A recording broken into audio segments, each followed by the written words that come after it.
But all of a sudden on October 1929, all right, here's the stock market. The stock market kept going up and up and up and up. And people started borrowing money to buy stock. Now, one day, a bunch of rich tycoons, and one of them was Joseph P. Kennedy Sr., the father of President Kennedy, they got together and they got brilliant. They said, let's all of us go to a broker. They all planned it. They went to the broker on October 20th and said, let's all dump our stock. Now, this was before the internet. I mean, something like this would be more difficult to do in the days of internet trading. But they in those days had to go through a broker to buy your stock. So they went to their brokers and sold all their stock while it was high, with the idea that they're selling it all at once would bring the market down. Then they'd go in the next day and buy the stock at a lower price. It sounds shrewd. There was one big problem they didn't anticipate. They bought the market crashing down to a sudden screeching halt and sent the whole world into a state of utter economic chaos. And then some of them went back in the following day and went ahead and bought the stock, near worthless stock. Some of the stock was nearly worthless. People who had borrowed money to buy stock suddenly found that their stock they'd bought was worthless. And some of them solved the problem of finding a tall building. You can guess the rest. That's not really the solution, folks. That's not a solution, but that was what a lot of them did. Workers were thrown out of work, and unfortunately many of the workers, and folks, if this hasn't happened yet, it will, many of the workers would get a paycheck. I mean, I'm talking about the ones who were working, and look at the size of their paycheck, and think of the size of their obligations, and realize that with this meager paycheck, they couldn't meet their many obligations, and on their way home, they'd stop and drink it all down, and then face their family totally stone drunk and flat broke. This happened to more than one occasion. A lot of fathers decided, hey, I'm not worthy of my family, my wife and children, because I can't provide, and they upped and deserted. They became the hobos. Yes? Out of curiosity, and during the 20s, leading up to the Great Depression, Yeah. did bootlegging have anything to do with that because it's outlawed? Okay, bootlegging was an issue. I was thinking bootlegging would be the same as how people are talking about how weed is now. Bootlegging, the reason bootlegging went on was the government had outlawed drink during that period of time. Drinking was outlawed in 1920, and it was a constitutional amendment. Are you saying that bootlegging might have brought the economy down? Not that. There's more of a, because people weren't investing, so they were investing so much into that, and then also drinking and making their lives a different way by not giving money back to the economy, per se? That might have contributed. One thing that did contribute, and I hate to say it being a total abstainer myself, but the revenue that the government would have collected from legal sales of whiskey did not collect. So because the bootlegging, since it was illegal, the moonshiners would get out in the boondocks somewhere and moonshiners still. This still goes on, by the way. Persons who make this stuff illegally and then sell it on the market for profit without paying taxes.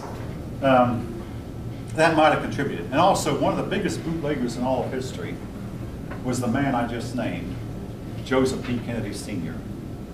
Have any of you heard that John Kennedy's father got his millions by bootlegging? Anybody in here heard that? One or two or three. I saw a documentary not too long ago. He was doing a lot of like underground business stuff. He was doing a whole and getting away with it. Even though he didn't, I say he got away with it. He lived long enough to see 3 of his sons dead and the 4th one disgraced. So he didn't really get by with it. The 4th one, he wanted to make president of his one surviving son, and he lived long enough to see that one disgraced permanently. Yes? But I was always curious why you have this legacy in this family of these men dying young like that. And that's what made me curious to look into his life. I'm not going to tell you what my dad thought about it, but I think you pretty well know. But I can't. This is after all, it's the state colony. But anyway, he didn't get away with it. All right. But anyway, the Depression was really bad, and thanks to the Depression, dictators were able to take over some countries. Most notoriously, and this is going to become important later, well, I'll not mention it now because it will later. I'm not going to write it, the name of this. They're going to become important later. Franco took over Spain. Mussolini took over Italy, and Hitler took over Germany, among others. Democracy that appeared to have triumphed at the end of World War I, the triumph was very short-lived as dictatorships began to take over.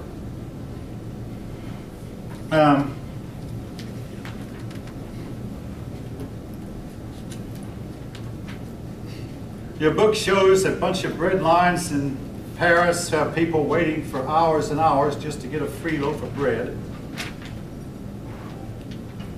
All right, before I proceed, I must call roll. Okay, Orville, Rolla, Minium, Crystal, Nathan, Alexandra, Janie, Elaine, Ebony, right, Ebony, all right. Jasmine, Emily, Brianna, Nakib, Alan Acquire, Richard, Dennis, Halo, Aminata, Christopher,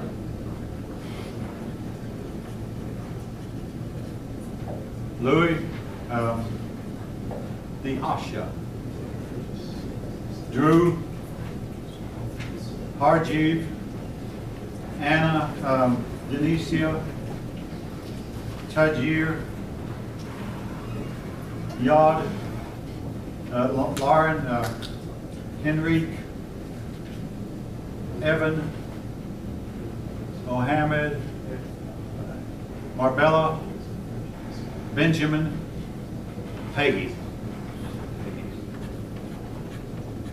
Pretty good. All right, I'm missing Ebony, Alan, Ebony? No. Oh, Alan, Christopher, and Peggy. All right, yes. Could you, at the end of class, like towards the end of class, could you possibly go over what's going to be on the test? I am doing that, and I have been doing it for the last 4 class periods. Okay. I am. But for one thing, I don't know. Honestly, I made up 61 questions, and I can't tell off the top of my head which 31 you got and which 31 my other class got. So I honestly don't know. You won't be taking the same test that they do. So if any of you happen to know anyone in my other class. And I'm solving a problem I had back in 2010 when I'd give the same test on the same day. The first class, 2 or 3 of them make A's. The second class, same test, 20 of the 30 of them made A's. Now, I can't prove what I suspicion, but I'm making sure it does not happen. So I don't know what's on your test. And that is the truth. Because it's like we go over certain things in each chapter, so I don't want to sit here and read the whole chapter. You're on a level playing field with all your classmates. And I'm sure some of them have the same concern. Okay, I know they do. You're on a level playing field. But folk, I'm doing what I think is best. You're adult college students. You're not 10-year-olds anymore. Yes? Yes. My thing is, when it comes to the test, is that when we first started this class, you said, in order to prepare for the test, you will write everything that we need to know on board. And so, well, but there's always going to be some stuff that's in the lectures. By the way, I did make an attempt to make a test based on attendance, and I found it's difficult. But I did attempt it. Anyway, okay, go ahead. I was just saying, I recall you told us that we shouldn't read every chapter no matter what. I did say that. Yeah, you need to read the chapter. You must read the chapter. Hey, all right, well, if you have a complaint, go ahead and air it. I'm doing the best I know how. Some one of the teachers has something on his office door about the question a student asks, will there be a curve? The answer the professor is, am I going to reward you for mediocrity? Or the question is, will you supply notes? The answer is, will you please tell me I don't have to read the chapter? Or that's what the teacher's hearing. This is on one of the doors on the 3rd floor now. One of the faculty, full-time faculty, has on his outside door. You have to work, folks. You have to dig. I was talking about this with my wife. In fact, I had an article in Atlanta Journal dated March 10th about this very thing. There was a time when colleges flunked out 40% of their freshmen. One of them, a first cousin of mine. They flunked out 40% of freshmen. And I now understand why. We were told not to do that. So we don't. But at one time we did. Okay, yes. Are you saying they would curve tests to flunk? They wouldn't curve. They wouldn't. That's right. They wouldn't. And the ones who didn't make the grade, they gave you what you made. My curve is so generous, I wound up curving a couple of you beyond 100 points. If I didn't. On the last test, each of you would have made 10 points less than you did. Okay. Hey. All right. All right, I've got to move on. I love the subject, folk. Hope you can see that. I want you to learn it. And I want you to dig. I had to. I want you to agree when you get it to mean something that'll benefit your employer down the road. Benefit you. It's not a handout, it's a society. All right, the Depression.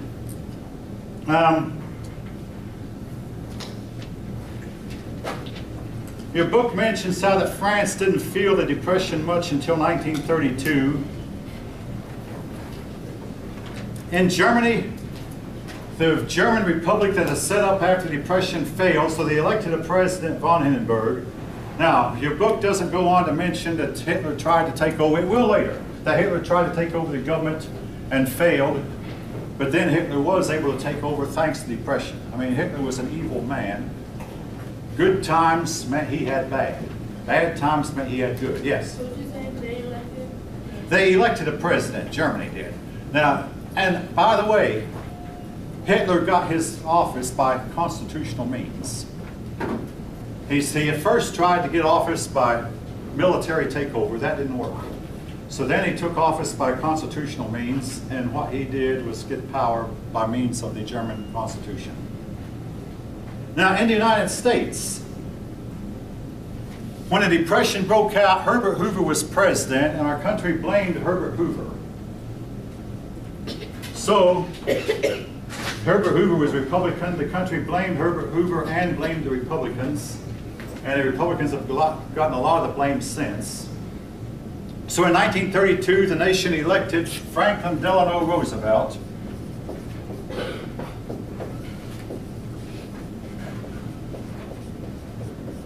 Roosevelt's policy was known as the New Deal.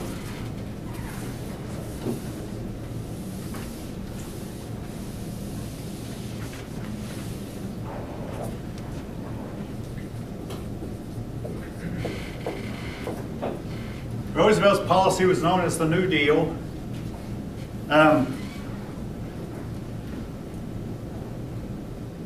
Again, if it helps, I will tell you the word New Deal is on the test, but I don't know if you'll get the question of the other class, but it is there. I'm sorry, but I got my own, but anyway, it's on there. And the plan Roosevelt had was called the New Deal. Consists of things like the WPA, NRA, NIRA, CCC. Now, don't worry about all these, but basically the New Deal was a plan to combat depression, and it did not end the depression. Why? Again, my own personal suspicions as I read about it is that Roosevelt did not want it to end. He wanted to keep it going because it made it look like he cared. It made it look like he was trying.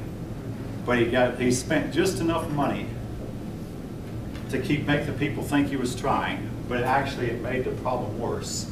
If he had sat there and done nothing, the depression would have ended a whole lot quicker than it did. That's what Hoover did, though. Hoover actually got the Holly Smoot tariff passed, and Hoover put people on relief, and Hoover spent deficit money. I was up there getting pressured though. He was under a lot of pressure, but the Depression did not end. Now, I'm glad you brought up, because you were bringing up a point in a few minutes. Actually, I should have mentioned it already. The New Deal did bring up a couple reforms that we have to this day. Reform number one is Social Security. The Social Security system has been in our country for 80 years. And Roosevelt had it planned out that, hey, the Social Security system is going to go on forever and ever and ever. Folk, I think, with the other class, you know this, have you ever heard that the Social Security system is almost bankrupt? Yes, Dennis. Oh, no. That's, oh, I thought you had your hand up. No, Oh, yeah. I was like, yeah, because apparently had, well, I guess we were one of the class. So I've been told that, yeah, by the time I get old enough to collect Social Security, I won't have to have Social Security. You're not the only young person who's been told that. So I should Far pay from Social it. Security when I check. The Social Security system, all right, and I'm going to get into a minute as to why I think so. I've got to hurry, but I do want to, and also there's the FDIC, Federal Deposit Insurance Corporation, that is guaranteed that everybody who's deposited money in an FDIC bank or loan company has not lost a dime. And we had a big bank failure back in 2008. Nobody lost any money who invested in the banks. But there are persons who say that the FDIC is not big enough. If there are enough bank failures, the FDIC will go bankrupt.